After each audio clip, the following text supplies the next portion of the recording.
50년 만에 기적을 이룬 한국은 선진국 진입의 기대로 가득했다. 하지만 세계는 거대한 변화가 시작되고 있었다.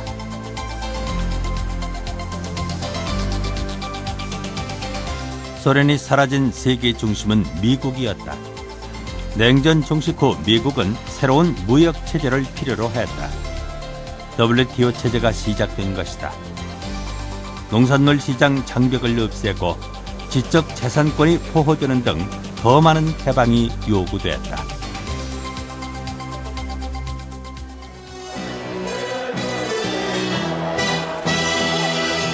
살을 미국에 개방하고자 하는 것은 우리의 살찜을 팔고자 하는 것이요 곧 우리의 목숨을 포기하는 것이라. 농업 기반 붕괴를 우려한 격렬한 시위가 도심을 메웠다. 그러나 세계화는 시대적 화두였다. 그 거대한 흐름을 되돌릴 수는 없었다. WTO, 즉 세계무역기구의 발족은 이제 우리나라뿐만 아니라 전 세계 앞에 개방이라고 하는 것이 더 이상 선택이 아니라 필수가 되었다라는 선언하는 그런 의미가 있습니다. 이제 모든 상품, 모든 서비스에 대해서 궁극적으로는 시장을 열어야 하는 그런 시대가 이제 도래한 것이고, 정부는 적극적으로 세계화에 대처해 나가기로 했다. 경제개방 정책이 추진됐다. 기업들은 세계 경영에 나섰다. 자동차와 전자와 같은 제조업은 생산기지를 해외로 옮겼다. 값싼 노동력과 적은 수출 비용은 기업의 글로벌 경쟁력을 높였다. 그 와중에 국내 제조업은 공동화됐다. 한때 수출 상품으로 가득 찼던 물류 창고는 텅 비었고, 그나마 남아있는 기업들도 생산량을 절반 이상 줄였다. 한국의 노동자들은 생산 현장에서 밀려나고 있었다. 1996년 한국은 선진국들의 모임인 OECD의 29번째 회원국이 됐다. 금융시장의 개방은 더욱 가속화됐다. 세계 질서를 가름하는 또는 이제 중요한 정책 결정을 하는 거를 우리는 다 결정된 다음에 뒤에 가서 뭐 반대 찬성만 하고 사회했는데, 우리가 처음부터 선진국과 동일하게 함께 참여를 하자. 그게 세계화 시대에 맞는 우리 정부의 경제 외교 정책이 아니겠나. 그래서 이제 OECD 가입을 추진했던 거죠. 반대는 적지 않았다. 아직 준비가 덜 됐고 득보다 실이 많다는 의견이 팽팽하게 맞섰다. 그리고 불과 1년 뒤 우려는 현실화됐다.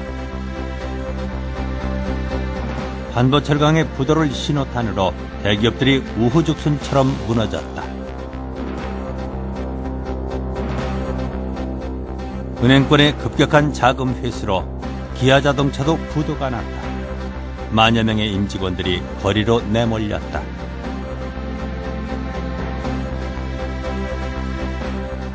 환율은 급등했다. 과도하게 빌린 외화 차입금이 문제였다. 외화 차입의 창구였던 종합금융회사들은 모두 문을 닫았다. 서민 투자자들은 하루아침에 맡긴 돈을 날려야 했다.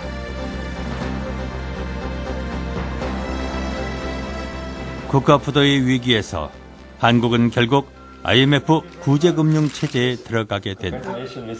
OECD 가입 1년 만의 일이었다. IMF는 돈을 빌려주는 대신 강도 높은 구조조정을 요구했다. 숱한 회사들이 문을 닫았다. 구원투수로 등장한 것은 벤처기업이었다. 1996년 처음 문을 연 코스닥 시장은 벤처기업 육성의 토대가 됐다.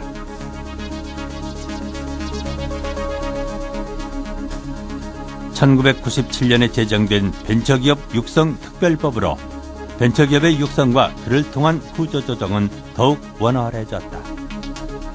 외환위기 이후 벤처기업은 본격적으로 육성되기 시작했다. 실험실 창업이 장려됐다. 대학생이나 교수도 아이디어만 있으면 창업을 할 수 있었다. 다양한 지원책이 쏟아져 나왔다.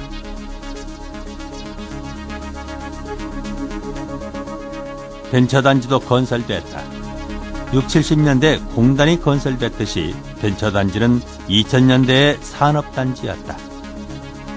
적극적인 정부의 육성책과 세계적인 IT 붐이 결합되면서 벤처 열풍이 불기 시작했다. 그 당시에 IT 기술과 인터넷 기반한 기술 수요가 있었고 그 기술 수요를 창업으로 일으킬 수 있는 청년들의 의지가 있었고 또 하나는 그런 청년들의 의지를 뒷받을 수 있는 법이 그때 생긴 거죠. 용케도 그게 세 개가 딱 맞아떨어진 겁니다. 테헤란로는 벤처기업의 요람이었다. 95년에 500개던 벤처기업의 수는 2000년에 10,000개를 돌파한다. 벤처기업과 나란히 창업 투자사들이 늘어났다. 자금이 벤처기업으로 몰려들기 시작했다. 이른바 엔젤 투자자를 유치하기 위한 설명회가 곳곳에서 열렸다. 벤처 열풍이 불었다. 자금이 벤처로 몰리면서 코스닥은 급등했다. 그 자금은 IMF 체제 극복의 한 원동력이 됐다. 2000년 전 세계에 불어닥쳤던 닷컴 버블은 일순간에 붕괴됐다. 미국의 나스닥 시장은 고점 대비 60% 이상 폭락했다. 주식시장은 패닉 상태에 빠졌다. 나스닥의 붕괴는 전 세계에 파급됐다. 한국도 예외는 아니었다. 코스닥 시장은 사상 최대의 하락폭과 하락률을 기록했다. 하루 사이 40조 원이 물거품처럼 사라졌다. 투자자들은 망연자실했다. 전 종목의 매매 거래가 20분 동안 중지되는 사이드카가 발동됐다. 벤처 거품이 꺼지는 순간이었다.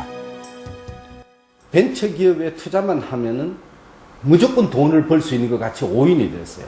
그러다 보니 시장 상인들 그 일수돈 또 공공기관들 그 퇴직금 중간 정산한 돈들 그런 돈들이 전부 벤처로 흘러 들어온 거죠.